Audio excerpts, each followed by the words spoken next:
Hello, folks. Welcome back to the Food for Faithful channel with me, your reluctant prophet. It's a screaming hot August the 3rd afternoon here in Gracefield, Quebec. On the river, you'll hear the noise of all the boaters going by and the Catholic church bell over here tolling, lamenting. What is it lamenting for? I don't know what Catholics lament for. I can only say what radical iconoclasts like myself lament for. So let me begin with this, which ought to set up today's vodcast nights nicely. It will also serve to sort the wheat from the chaff, as it were, since many of you will listen no further. Psalm 14:1. The fool hath said in his heart, there is no God. They are corrupt. They have done abominable works. There is none that doeth good. Deuteronomy 32:18. You rejected the rock who begot you, and forgot the God who gave you birth. Jeremiah 6:10. To whom shall I speak and give warning, that they may hear? Behold, their ears are closed, and they cannot listen. But the word of the Lord has become a reproach to them. They have no delight in it. Jeremiah 8:9. The wise men are put to shame. They are dismayed and caught. Behold, they have rejected the word of the Lord. And what kind of wisdom do they have? Are you listening to me, Keir Starmer and Justin Trudeau? So today I'm going to give my thoughts on the abattoir in South Park and the radical Marxist agenda that made it possible. Regarding the brutal satanic butchering of 3 innocent children by Axel Muganwa, Ruta Cubana, where 3 children were hacked to death. 2 of them, aged 6 and 7, died on Monday last. The third, a girl aged 9, died Tuesday morning as a result of injuries sustained during the knife attack. Merseyside police said in a statement 8 other children were injured, 5 of them critically. 2 adults were also injured while trying to protect the children and are also in critical condition, according to the police. This tragic incident in Southport, which involved 3 girls who were attending a Taylor Swift themed dance class at the Holt Space Community Center. The heinous slaughter of baby King, Elsie Dot Statcombe, and Alice Del Silva Aguilar provides further proof that unchecked immigration from war-torn countries is the actual issue we are facing in the West. And behind these immigration policies lies a neo-Marxist agenda known as critical race theory. Any thinking person is forced to conclude what I have been stating for well over a decade. That what I've been stating over well over a decade is factual. That murderous medieval cultures are completely at odds with Western Christian values. So obviously, the question remains as to what motivated what became an abattoir in a dance class. My answer is that it matters little. Punishment and law enforcement, however, do matter, and the outrage of the British people matters. We are witnessing an opprobrium which is boiling over into the streets, even as Starmer's Stasi proclaim that the far right is the real problem. Axel Muganwa, Ruta Cubana, was named as a murderer on Monday. He was raised by Rwandans who came to Britain in the 90s. The specific circumstances of why they came are still unknown to the public, but it is connected to the 1994 Rwandan genocide, in which between 600 and 800,000 Tutsis were murdered in 100 days of unimaginable savagery, much of it committed with machetes and other cutting weapons. Many people, understandably, asked if the killer was a convert to radical Islam. After all, the nature of the murders had all the hallmarks of an Islamic terror attack. That seems less likely now, especially as Rwanda is majority Christian, and Ruta Cubana was not a Muslim name. But here's another theory. Was he radicalized or inspired, if you prefer, by stories of what happened in Rwanda. Now, as to critical race theory and its effects on civil society. Critical race theory has led Great Britain and many other Western countries, including Canada, into a two-tiered system of law enforcement, where if you are considered by the authorities as a member of the underclass, you will be given preferential treatment under the law. Cultural Marxist critical race theory is leading to the death and murder of innocents, and the nation raging in opposition to an ideology which has divided society into an us versus them mentality. Despite the authorities mischaracterizing the protesters, the majority of folks at the London protest of July the 31st were not in any way violent. Rather, its leaders shouted, "Christ is King," while calling for solidarity and calm. You should not be feeling unsafe in our motherland was the theme promoted by the protest's leaders. I assure you, when people declare in unison that Christ is King, in opposition to their corrupt neo-Marxist leaders who have perverted Britain into an aberration of its Christian heritage while promoting CRT, then God himself will move heaven and earth to stop their cultural Marxist march through our sacred institutions. Watch for yourself live footage from the protest to see the police acting as enforcers of the state's radical agenda. And I provide the link for the YouTube video. Now I begin with a conversation with Bing AI, so that all you lefties will know that this is leftist approved information as to the origin of critical race theory, CRT. CRT is an interdisciplinary academic field that originated in the mid-1970s. It was developed by several American legal scholars, including Derek Bell, Alan Freeman, and Kimberlé Crenshaw, among others. CRT examines the ways in which race and racism intersect with other forms of social stratification, such as class, gender, and disability. The theory emerged as a response to what its founders saw as the limitations of the civil rights movement and traditional legal approaches to addressing racial inequalities. It draws from critical theory and critical legal studies, and it challenges the idea that the law is neutral and objective. All links below that sections for that research. Now my thoughts for one moment till I get back to Bing AI. The entire point of these social engineers is that the cultural Marxist social revolution is never ending. Its entire purpose is to be an ongoing process of self-deprecation, which actually never intends to achieve its ends, since social revolution is their goal. Now back to my conversation with Bing AI. Critical race theory, CRT, and critical multiculturalism are often promoted together because they share common goals and principles. Both frameworks aim to address and dismantle systemic inequities and biases in society, particularly those related to race, class, and gender. Critical race theory focuses on understanding and challenging the ways in which race and racism intersect with other forms of social stratification to create and maintain inequality. It emphasizes that racism is not just an individual bias, but is embedded in legal systems, policies, and institutions. Critical multiculturalism, on the other hand, seeks to highlight and address structural inequities across various dimensions, including race, class, and gender, to promote a more equitable distribution of power and resources. It goes beyond celebrating cultural diversity to critically examine and challenge the power dynamics that marginalizes certain groups.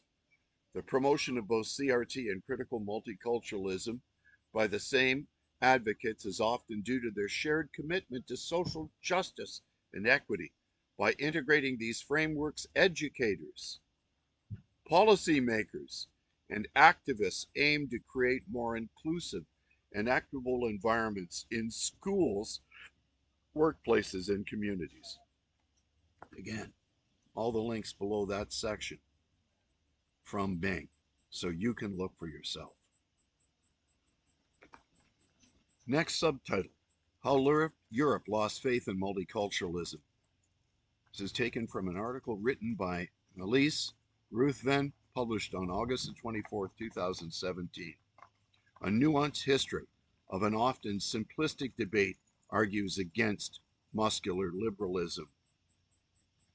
In October of 2010, Angela Merkel, leader of Europe's most powerful country, made a ringing declaration.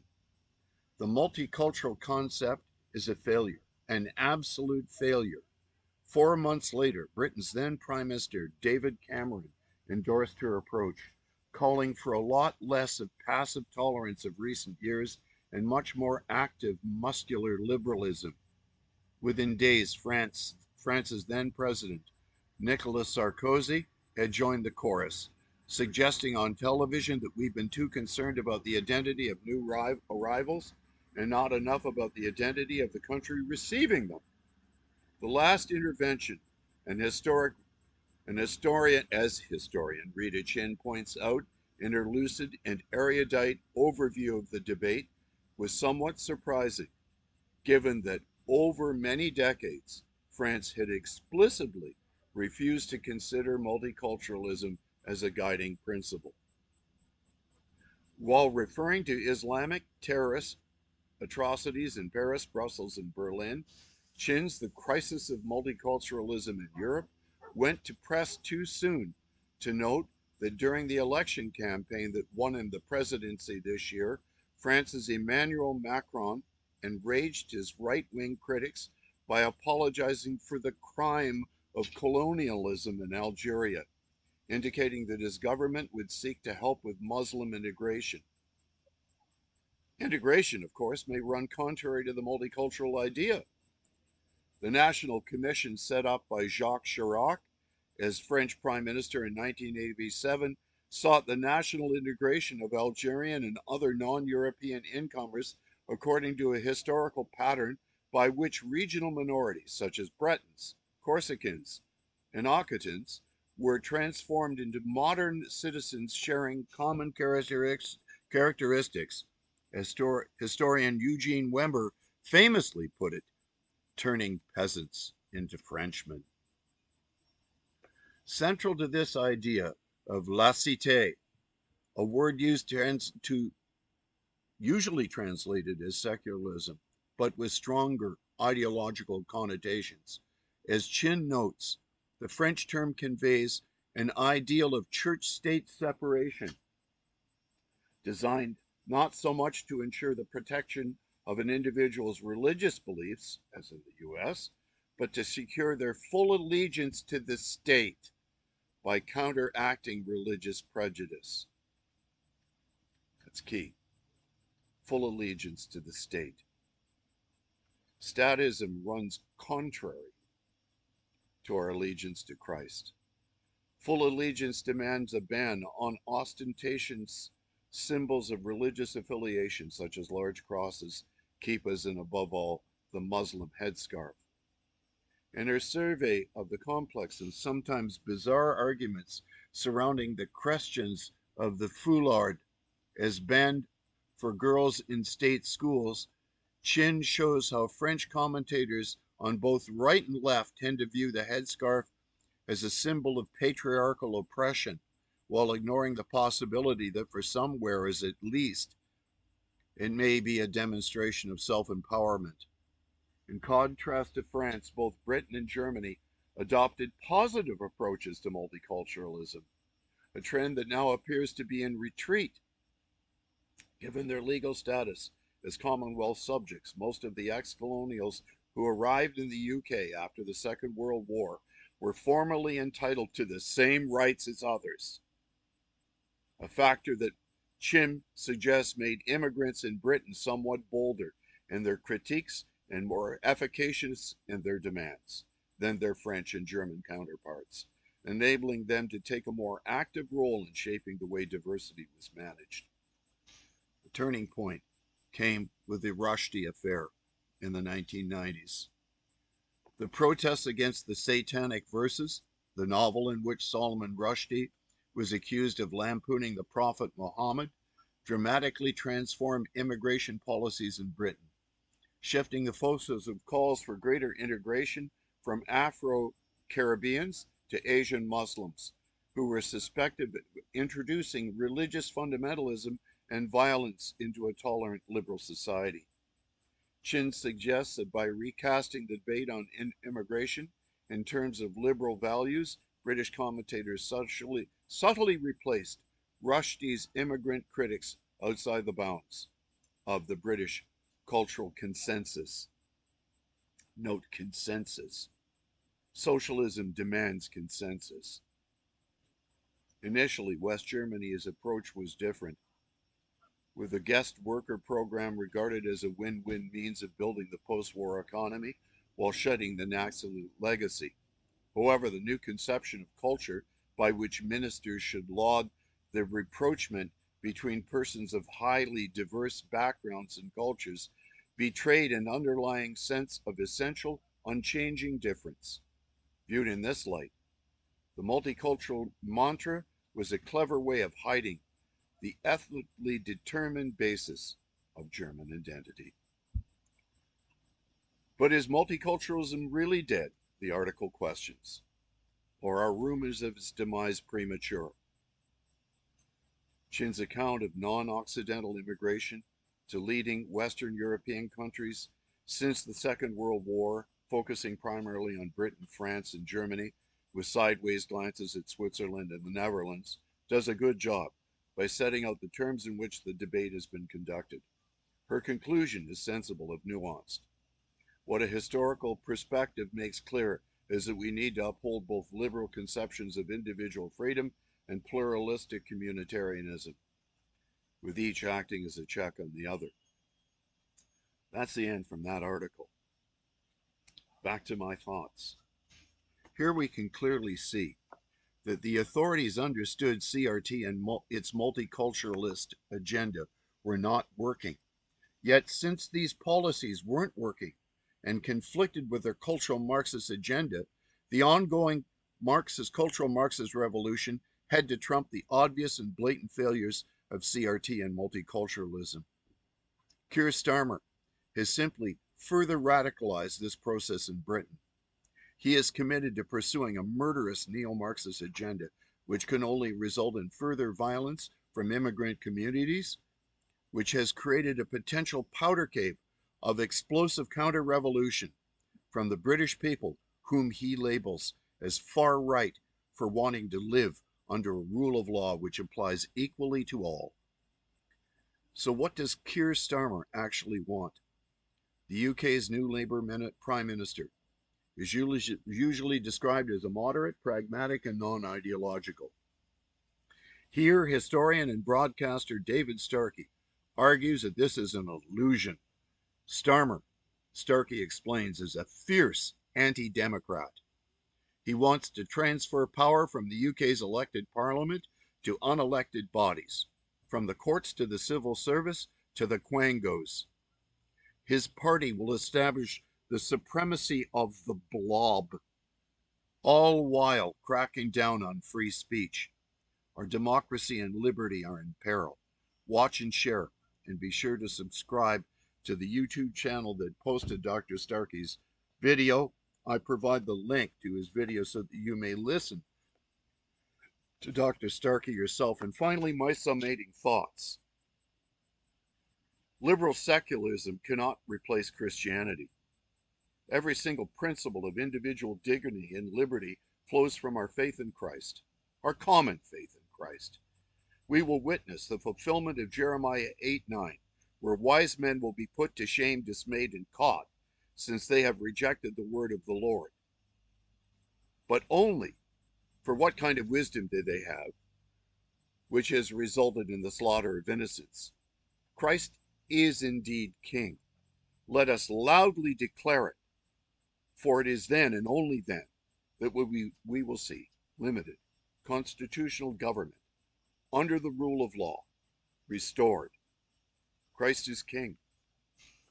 There's no halfway measure. It's not a time to be found sitting on the fence, wondering where our loyalties lie. God bless you all. Have a lovely afternoon.